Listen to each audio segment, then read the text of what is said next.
जय संतोषी माता की। स्वागत है आप सभी का हमारे चैनल पर।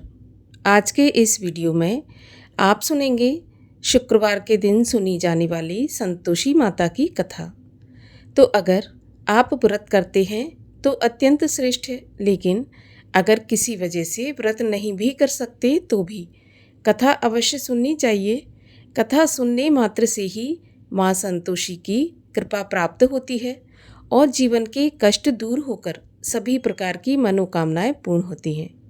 तो आइए आज आपको सुनाते हैं संतोषी माता के व्रत की कथा।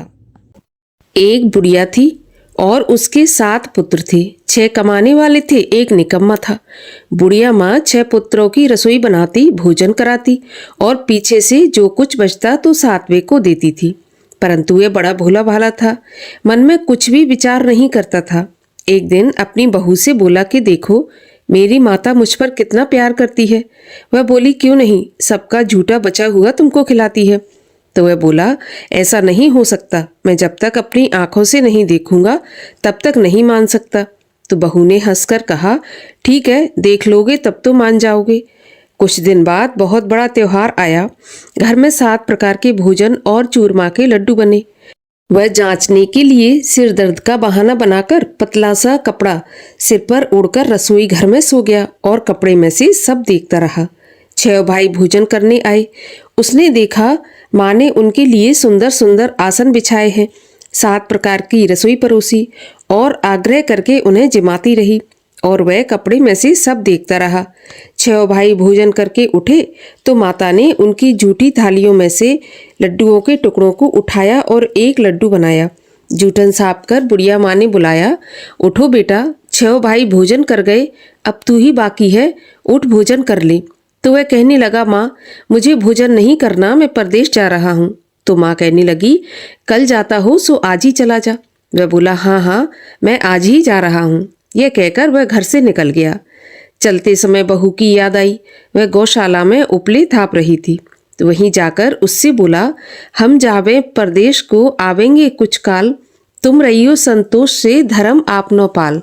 तो वह बोली, जाओ पिया आनंद से, हमरो सोच हटाए, राम भरोसे हम रहें, ईश्वर तुम्हें सहाय। देव निशानी आपनी देख धरू में धीर, सुध हमरी न बिसारियो रखियो मन गंभीर। तो वह बोला, मेरे पास कुछ नहीं है, ये अंगूठी है सो ले लो और अपनी कुछ निशानी मुझे दो। तो वह बोली, मेरे पास क्या है, यह गोबर से भरा हाथ है। ये कहकर उसकी पीठ पर गोबर के हाथ की थाप मार दी। अब बुढ़िया का बेटा चल दिया। चलते चलते दूर देश में पहुंचा।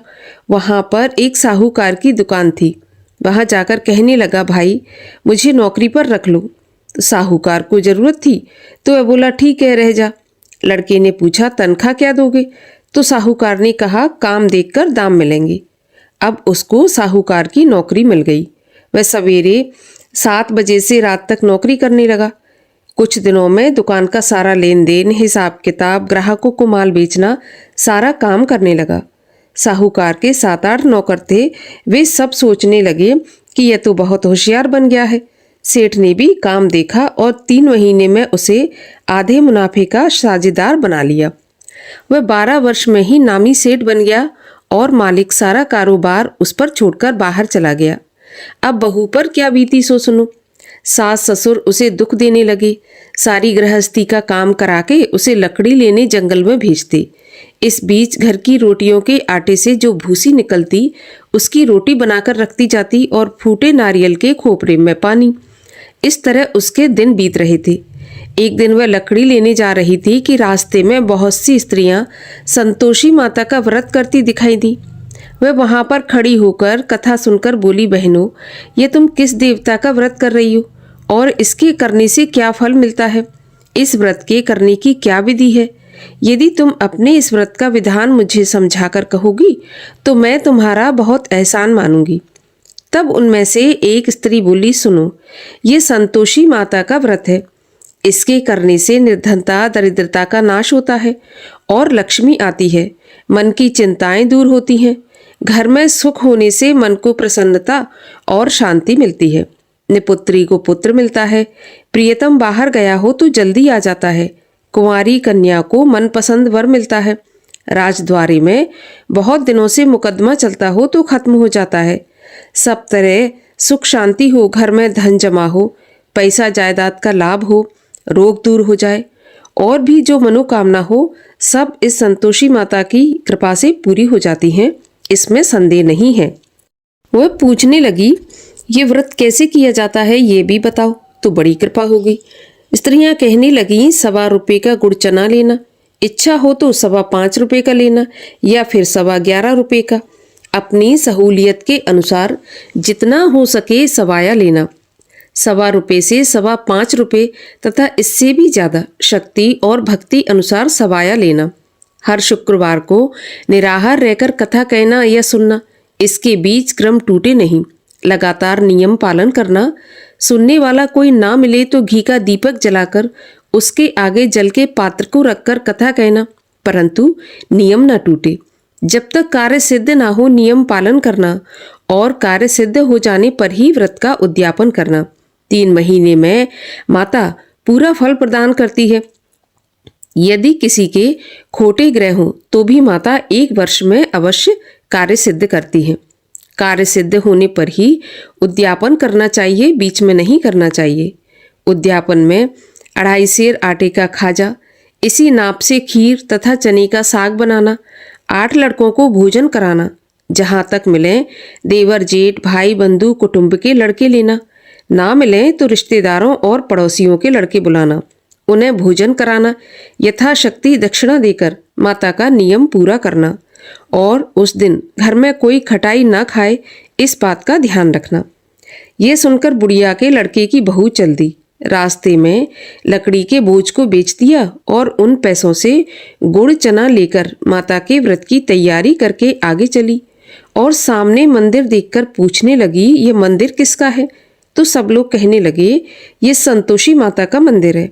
यह सुनकर माता के मंदिर में जाकर माँ के चरणों में लौटने लगी, दीन होकर विनती करने लगी, माँ मैं निपट मूर्ख हूँ, व्रत के नियम कुछ नहीं जानती, मैं बहुत दुखी हूँ। हे माता जगत जननी, मेरा दुख दूर कर, मैं तेरी शरण में हूँ। माता को दया आई। एक शुक्रवार बीता कि दूसरे शुक्रवार को ही इसके पति का पत्र आया और तीसरे को उसका भेजा हुआ पैसा भी आ पहुंचा। ये देखकर जेठानी मुंह सिकोड़ने लगी, इतने दिनों में इतना पैसा आया, इसमें क्या बड़ाई है। लड़के ताने देने लगे, काकी के पास अब पत्र आने लगे, रुपया आने लगा, अब तो काकी की खातिर बढ़ेगी, अब तो काकी बुलाने से भी नहीं बोलेगी। इस प्रकार के वचन कहने लगे। बेचारी सरलता से बोली, भैया पत्र आवे रुपया आवे तो हम सबके लिए अच्छा है। ऐसा कहकर आंखों में आंसू भरकर संतोषी माता के मंदिर में आकर मातेश्वरी के चरणों में गिरकर रोने लगी। माँ मैंने तुमसे पैसा नहीं मांगा, मुझे पैसे से क्या काम है, मुझे तो अपने सुहाग से काम है। मैं तो अपने स्वामी के दर्शन और सेवा मांगती हूँ। तब माता ने प्रसन्न होकर कहा, जा बेटी तेरा स्वामी आएगा। ये सुनकर खुशी से बावली हो घर में जाकर काम करने लगी। अब संतोषी माँ सोचने लगी कि इस पुत्री से मैंने कह तो दिया तेरा पति आएगा, पर आएगा कहाँ से, वह तो इसे स्वप्न में भी याद नहीं करता, उसे याद दिलाने मुझे ही जाना पड़ेगा। इस तरह माता बुढ़िया के बेटे के पास जाकर स्वप्न में प्रकट होकर कहने लगी, साहूकार के बेटे सोता है या जागता है? वह बोला, माता मैं सोता भी नहीं हूँ जागता भी नहीं हूँ, बीच में हूँ, कहिए माँ क्या आज्ञा है? तो माँ कहने लगी, तेरा घर बार कुछ है या नहीं? वह बोला, मेरा सब कुछ है माता, माँ बाप भाई बहन बहू क्या कमी है?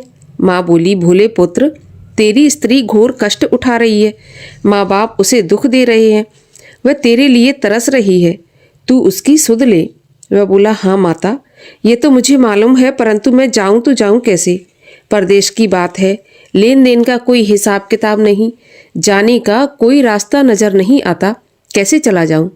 माँ कहने लगी, मेरी बात मान, सवेरे नहा धोकर संतोषी माता का नाम ले, घी का दीपक जलाकर दंडवत करके दुकान पर जा बैठना। देखते देखते तेरा लेन देन सब चुक जाएगा, जमा माल बिक जाएगा, सांझ होते होते धन का ढेर लग जाएगा।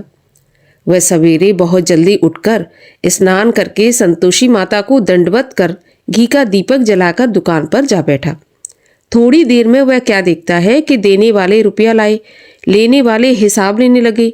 कोठे में भरे सामानों के खरीदार नगद दाम में सौदा करने लगे। शाम तक धन का ढेर लग गया।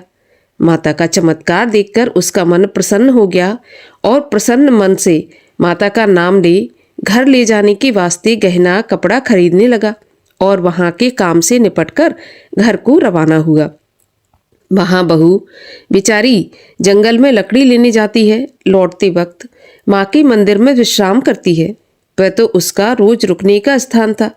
दूर से धूल उड़ती देख वह माता से पूछती है, हे माता, ये धूल कैसी उड़ रही है? तो माँ कहती है, पुत्री, तेरा पति आ रहा है। अब तू ऐसा कर, लकड़ियों के 3 बोझ बना ले। एक नदी के किनारे रख, दूसरा मेरे मंदिर पर और तीसरा अपने सिर पर रख। तेरे पति को लकड़ी का गट्ठा देखकर मोह पैदा होगा। वह वहां रुकेगा, नाश्ता पानी बना खाकर माँ से मिलने जाएगा। तब तू लकड़ियों का बोझ उठाकर घर जाना और बीच चौक में गट्ठा डालकर 3 आवाजें जोर से लगाना, लो सासू जी, लकड़ियों का गट्ठा लो, भूसे की रोटी दो, नारियल के खोपरे में पानी दो, आज कौन मेहमान आया है। माँ की बात सुनकर बहू बहुत अच्छा माताजी कहकर प्रसन्न हो लकड़ियों के 3 गट्ठे ले आई। एक नदी के तट पर, एक माता के मंदिर पर रखा।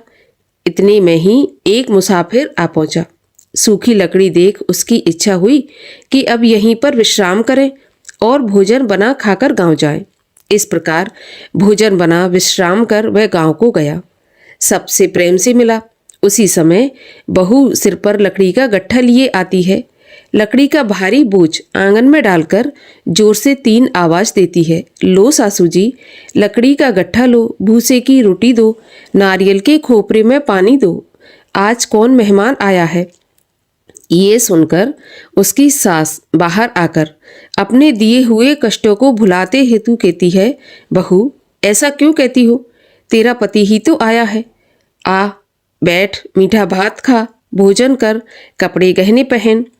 इतने में आवाज सुनकर उसका स्वामी बाहर आता है और अंगूठी देखकर व्याकुल होकर माँ से पूछता है, माँ, यह कौन है? तो माँ कहती है, बेटा, ये तेरी बहू है। आज 12 वर्ष हो गए जब से तू गया है। तब से सारे गांव में जानवर की तरह भटकती फिरती है। काम काज घर का कुछ करती नहीं, 4 समय आकर खा जाती है। अब तुझे देखकर भूसे की रोटी और नारियल के खोपरे में पानी मांगती है। वह लज्जित होकर बोला, ठीक है माँ, मैंने इसे भी देखा है और तुम्हें भी देखा है। अब मुझे दूसरे घर की चाबी दो तो मैं उसमें जाकर रहूँगा। माँ ने कहा, ठीक है बेटा, जैसी तेरी मर्जी। यह कहकर माँ ने चाबी का गुच्छा पटक दिया। तो उसने चाबी लेकर दूसरे कमरे में, जो कि तीसरी मंजिल के ऊपर था, उसे खोलकर उसमें अपना सारा सामान जमाया। एक दिन में ही वहां राजा के महल जैसा ठाट बाट बन गया। अब क्या था, दोनों पति पत्नी सुखपूर्वक रहने लगे। इतने में अगला शुक्रवार आया तो बहू ने अपने पति से कहा, मुझे माता का उद्यापन करना है। तो पति बोला, बहुत अच्छा, खुशी से करो। वह तुरंत ही उद्यापन की तैयारी करने लगी। जेठ के लड़कों को भोजन के लिए कहने गई। उन्होंने मंजूर किया, परंतु पीछे जेठानी अपने बच्चों को सिखाती है, देखो रे, भोजन के समय सब लोग खटाई मांगना, जिससे इसका उद्यापन पूरा न हो। लड़के खाना खाने आए, खीर पेट भरकर खाई, परंतु याद आते ही कहने लगे, हमें कुछ खटाई खाने को दो, खीर खाना हमें नहीं भाता, देखकर अरुचि होती है। तो बहू कहने लगी, खटाई किसी को नहीं दी जाएगी, ये तो संतोषी माता का प्रसाद है। लड़के तुरंत उठकर खड़े हुए और बोले, पैसा लाओ। बोली बहू कुछ जानती नहीं थी, सो उन्हें पैसे दे दिए। लड़के उसी समय जाकर के इमली लेकर खाने लगे। यह देखकर बहू पर माता ने कोप किया। राजा के दूत उसके पति को पकड़कर ले गए। जेठ जेठानी मनमाने खोटे वचन कहने लगे। लूट लूट कर धन इकट्ठा करके लाया था, सो राजा के दूत पकड़कर ले गए। अब सब मालूम पड़ जाएगा जब जेल की हवा खाएगा। बहू से ऐसे वचन सहन नहीं हुए। रोती रोती माता के मंदिर में गई और बोली, हे माता, तुमने ये क्या किया? हंसाकर क्यों रुलाया? माता बोली, पुत्री, तूने उद्यापन करके मेरा व्रत भंग किया है। इतनी जल्दी सारी बातें भुला दी। वह कहने लगी, माता, भूली कुछ नहीं हूँ, ना ही कुछ अपराध किया है।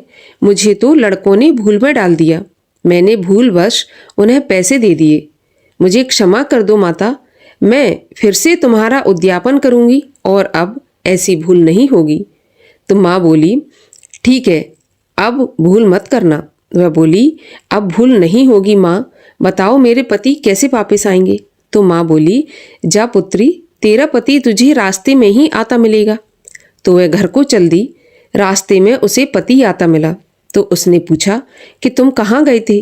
तब वह कहने लगा, इतना धन कमाया है तो उसका टैक्स राजा ने मांगा था, वही भरने गया था। वह प्रसन्न होकर बोली, भला हुआ, अब घर चलो। कुछ दिन बाद फिर शुक्रवार आया तो वह बोली, मुझे माता का उद्यापन करना है। तो पति ने कहा, ठीक है, करो। वह फिर से जेठ के लड़कों को भोजन के लिए कहने गई तो जेठानी ने पहले तो एक दो बातें सुनाई और फिर अपने लड़कों को सिखा दिया कि तुम पहले ही खटाई मांगना। तो लड़के कहने लगे, हमें खीर खाना नहीं भाता, जी बिगड़ता है, कुछ खटाई खाने को दो। तो वह बोली, खटाई खाने को नहीं मिलेगी, खाना हो तो खाओ। ऐसा कहकर वह ब्राह्मणों के लड़कों को लाकर भोजन कराने लगी। यथाशक्ति दक्षिणा की जगह एक एक फल उन्हें दिया। इससे संतोषी माता प्रसन्न हुई। माता की कृपा होते ही 9वें महीने उसको चंद्रमा के समान सुंदर पुत्र प्राप्त हुआ। अब वह पुत्र को लेकर प्रतिदिन माताजी के मंदिर में जाने लगी। एक दिन माँ ने सोचा कि यह रोज आती है, आज क्यों ना मैं ही इसके घर चलूं, इसका घर देखूं तो सही। ऐसा विचार कर माँ ने भयानक रूप बनाया। गुड़ और चने से सना मुख, ऊपर से सूंड के समान होंठ, उस पर मक्खियां भिनभिना रही थीं। दहलीज में पांव रखते ही उसकी सास चिल्लाई, देखो रे, कोई चुड़ैल आ रही है, लड़कों इसे भगाओ, नहीं तो ये सभी को खा जाएगी। लड़के डरने लगे और चिल्लाकर खिड़की बंद करने लगे। छोटी बहू रोशनदान में से देख रही थी। प्रसन्नता से पगली होकर चिल्लाने लगी, आज मेरी माता मेरे घर आई है। ऐसा कहकर बच्चे को दूध पिलाने से हटाती है। इतने में सास का क्रोध फूट पड़ा। बोली, देखो कैसी उतावली हुई जो बच्चे को पटक दिया। इतने में माँ के प्रताप से जहां देखो वहां लड़के ही लड़के नजर आने लगे। वह बोली, माँ जी, मैं जिनका व्रत करती हूँ ये वही संतोषी माता है। इतना कहकर झट से सारे घर के किवाड़ खोल दिए। सबने माता के चरण पकड़ लिए और विनती करके कहने लगे, माता, हम मूर्ख हैं, हम अज्ञानी हैं, पापी हैं। आपके व्रत की विधि हम नहीं जानते। आपका व्रत भंग करके हमने बहुत बड़ा अपराध किया है। हे माता, आप हमारा अपराध क्षमा करो। इस प्रकार माता प्रसन्न हुई। माता ने बहू को वरदान दिया और सबको क्षमा किया। हे माता, आपने जैसा बहू को फल दिया वैसा सबको दें। जो इस कथा को पढ़े या सुने उसका मनोरथ पूर्ण हो। बोलो संतोषी माता की जय। संतोषी माता की आरती। जय संतोषी माता मैया, जय संतोषी माता, अपने सेवक जन की सुख संपत्ति दाता। जय संतोषी माता, सुंदर चीर सुनहरी, माँ धारण की नो, हीरा पन्ना दम के तन श्रृंगार लीनो। जय संतोषी माता, गेरू लाल छटा छवि, बदन कमल सोहे, मंद हसत करुणामयी, त्रिभुवन मन मोहे। जय संतोषी माता, स्वर्ण सिंहासन बैठी, चवर ढुरे प्यारे, धूप दीप मधुमेवा, भोग धरे न्यारे। जय संतोषी माता, गुड़ और चना परम प्रिय, ताम संतोष कियो संतोषी कहलाई। भक्तन वैभव दियो जय संतोषी माता। शुक्रवार प्रिय मानत आज दिवस सोही, भक्त मंडली आई कथा सुनत मोही। जय संतोषी माता। मंदिर जगमग ज्योति मंगल ध्वनि छाई, विनय करे हम बालक चरणन सिर नाई। जय संतोषी माता। भक्ति भावमय पूजा अंगीकृत की जय, जो मन बसे हमारे इच्छित फल दीजै। जय संतोषी माता। दुखी दरिद्री रोगी संकट मुक्त किए, बहुधन धान्य भरे घर सुख सौभाग्य दिए। जय संतोषी माता। ध्यान धरे जो नर तेरो, मन वांछित फल पायो। पूजा कथा श्रवण कर घर आनंद आयो। जय संतोषी माता। शरण गहे की लज्जा रखियो जगदम्बे, संकट तुम ही निवारो दयामयी अम्बे। जय संतोषी माता। संतोषी माँ की आरती जो कोई जन गावे, रिद्धि सिद्धि सुख संपत्ति जी भर के पावे। जय संतोषी माता। बोलिए संतोषी माता की जय।